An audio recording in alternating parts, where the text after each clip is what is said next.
नमस्कार दोस्तों, आपका स्वागत है शेयर बाजार इंजन चैनल पर। चलिए आज के अपडेट की शुरुआत कर लेते हैं। सबसे पहले बात करूं तो मोतीलाल ओसवाल के स्टॉक प्राइस में आज करीब 2% के अराउंड गिरावट रही है कंपनी के स्टॉक प्राइस में, क्योंकि आज कंपनी का Q1 का रिजल्ट भी आ चुका है। चलिए देख लेते हैं। पिछले साल कंपनी की सेल्स थी 2314 करोड़, जो इस साल हो चुकी है 2737 करोड़ रुपीस, यानी कि कंपनी के सेल्स में तो तेजी रही है ईयर ऑन ईयर बेस पर 18% की। एंड क्वार्टर बेस पर बात करूँ तो उसमें भी अच्छी तेजी रही, करीब 130% के अराउंड।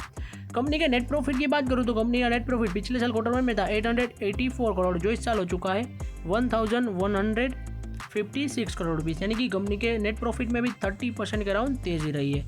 कंपनी का पिछला क्वार्टर की बात करूँ, यहाँ पर आप देख सकते हैं मार्च वाला, उसके अंदर ज़्यादा अच्छा नहीं रहा था, गिरावट रही थी। आप देख सकते हैं पिछले क्वार्टर के कंपैरिजन में यहाँ पर नेट लॉस भी कंपनी चली गई थी।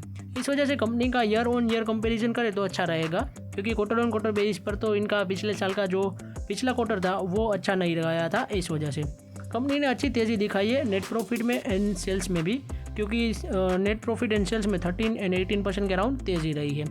इसी वजह से कंपनी के इन्वेस्टर को ज़्यादा अच्छा रिजल्ट की एक्सपेक्टेशन होगी, यानी कि मोतीलाल का ओसवाल का जो Q1 का रिजल्ट अभी आया है उससे बहुत ज़्यादा अच्छा आना चाहिए था, ऐसी एक्सपेक्टेशन होगी इन्वेस्टर को, और अच्छा इतना ज़्यादा नहीं लगा इन्वेस्टर को। इसी वजह से कंपनी के स्टॉक प्राइस में करीब 2.12% की गिरावट भी रही है, मगर मेरे हिसाब से तो कंपनी का रिजल्ट अच्छा ही रहा है। और मोतीलाल ओसवाल की बात करूँ तो अभी वैल्यूएशन भी इनकी बहुत ज़्यादा है, इसी वजह से आज कंपनी के स्टॉक प्राइस में गिरावट रही है। अब देखते क्या होता है कल के दिन। नेक्स्ट बात करूँ नेस्ले इंडिया के स्टॉक प्राइस में आज करीब 5.5% के अराउंड गिरावट रही है। अब यहाँ पर देख सकते हैं कंपनी का स्टॉक प्राइस काफ़ी ज़्यादा गिरा है 5.5% के अराउंड, क्योंकि उनका भी Q1 का रिजल्ट आ चुका है। चलिए कंपनी के नंबर्स देख लेते हैं। सेल्स की बात करूँ तो पिछले साल Q1 में कंपनी की सेल्स थी 4814 करोड़, जो इस साल हो चुकी है 5096 करोड़ रुपीस, यानी कि कंपनी के सेल्स में तेजी रही करीब 6% के अराउंड की। और कंपनी की क्वार्टर बेस पर सेल्स की बात करूँ तो करीब गिरावट रही है 7.41% के अराउंड।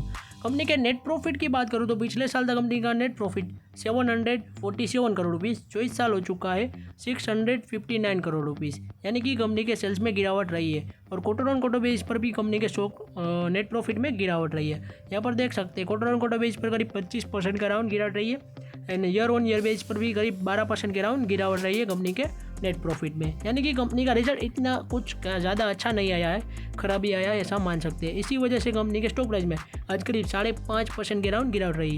यहाँ पर आप देख सकते हैं इसी टाइम फ्रेम पर आया होगा रिजल्ट, इस वजह से यहाँ से ही डायरेक्ट गिरावट देखी जा रही है कंपनी के स्टॉक प्राइस में। नेक्स्ट बात करूँ एसीसी इंडिया लिमिटेड के, इनके भी स्टॉक प्राइस में करीब 3% के अराउंड गिरावट रही है। यहाँ पर आप देख सकते हैं इनका भी Q1 का रिजल्ट आ चुका है, इस वजह से, यानी कि इन्वेस्टर को अच्छा नहीं लगा, इस वजह से कंपनी के स्टॉक प्राइस में गिरावट रही है। सेल्स की बात करूँ तो 5199 करोड़ रुपीस था, जो इस साल हो चुका है 6087 करोड़ रुपीस, यानी कि कंपनी की सेल्स बढ़ी है ईयर ऑन ईयर बेस पर 17% के अराउंड। एंड क्वार्टरली बेसिस पर बात करूँ तो 0.46% गिरावट रही है कंपनी की सेल्स में। नेट प्रॉफिट की बात करें तो कंपनी का नेट प्रॉफिट पिछले साल था 360 करोड़, जो इस साल हो चुका है 375 करोड़ रुपीस, यानी कि कंपनी की नेट प्रॉफिट में 4.17% की तेजी रही है। एंड क्वार्टर बेस पर डाउन रहा है कंपनी का नेट प्रॉफिट, करीब 50% के अराउंड गिरावट रही है कंपनी के नेट प्रॉफिट में क्वार्टरली बेसिस पर। इसी वजह से कंपनी का जो क्वार्टरली ईयरली बात करें सेल्स की तो 17% की तेज़ी रही है, एंड नेट प्रॉफिट में करीब 4% की ही तेज़ी रही है। कंपनी के इन्वेस्टर को अच्छा नहीं लगा है इनका रिजल्ट, इस वजह से कंपनी के स्टॉक प्राइस में आज करीब देख सकते हैं 3% के अराउंड फॉल देखा गया है एसीसी इंडिया लिमिटेड में।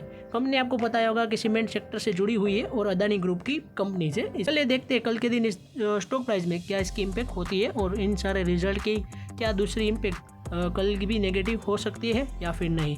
आज के दिन निफ्टी की बात करूँ तो निफ्टी 50 भी गिरावट में ही हुआ था, नेगेटिव ही क्लोज हुआ है, इस वजह से भी इसकी इम्पैक्ट देखी जा सकती है नेगेटिव में। आज की अपडेट हमारी यहीं तक थी। ऐसे ही वीडियोस देखने के लिए हमारे चैनल को सब्सक्राइब कीजिए और बेल आइकन को ऑन करना मत भूलिएगा। Thanks for watching.